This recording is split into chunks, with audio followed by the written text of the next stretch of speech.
లెక్కకైతే ఇయాలటికి సంక్రాంతి సెలవులు అయిపోయినాయి. రేపటి కాంచెల్లి పోరగాళ్ళు ఏడ్చుకుంటా తూడ్చుకుంటా మళ్ళా బడిపాట పట్టాలి.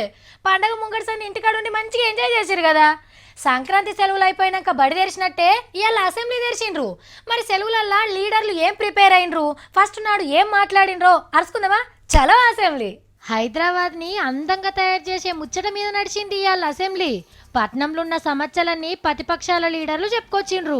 గుంతల రోడ్లు, సడక్ల మీద చెత్త, ఎండాకాలంలో నీళ్లు, పార్కులు, పచ్చదనం, ట్రాఫిక్ జామ్లు, మెట్రో రైలు ముచ్చట్లు నిలబెట్టిండ్రు.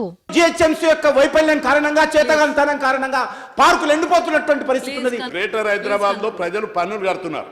అవి సీసీ రోడ్లకు, నీటి సరఫరాకు, డ్రైనేజ్ సిస్టమ్కు లేదా ఇంకా ఇతర సౌకర్యాల మెరుగుదలకే ఉపయోగించాలి. వర్షం వస్తే హైదరాబాద్ నగరంతా కూడా చెరువులేగా నిండిపోయే పరిస్థితి. అందరు చెప్పిన ఇన్నాక మంత్రి కేటీఆర్ సార్ లేచిండు. పాత పాలకుల ఉద్దరకం వల్లనే ఇట్లయింది, ఇదివరసంది అట్లా కానీయమన్నాడు. ఏడేడ రోడ్లేయాలనో, ఏడెట్లా చేస్తే మంచిగుంటుందో అన్నీ చేస్తామన్నాడు. విశ్వనగరాలు ఓవర్ నైట్ తయారు కావు. అట్లా అంటే మరి ముంబైని షాంఘై చేస్తామని కూడా అన్నారు. అనగానే వెంటనే అయిపోదు కదా. ఇప్పుడు ఒక ఆయన అక్కడెక్కడో సింగపూర్ చేస్తానని మాట్లాడుతున్నారు, ఏమీ లేని కాడ. ఇంతకు మొదలు జవాన్లకు అవార్డులు ఇస్తే ఇచ్చే పైకాన్ని పెంచుతున్నట్టు చెప్పిండు సీఎం సారు. ఇక గివి ఇవాళ అసెంబ్లీ వార్తలు.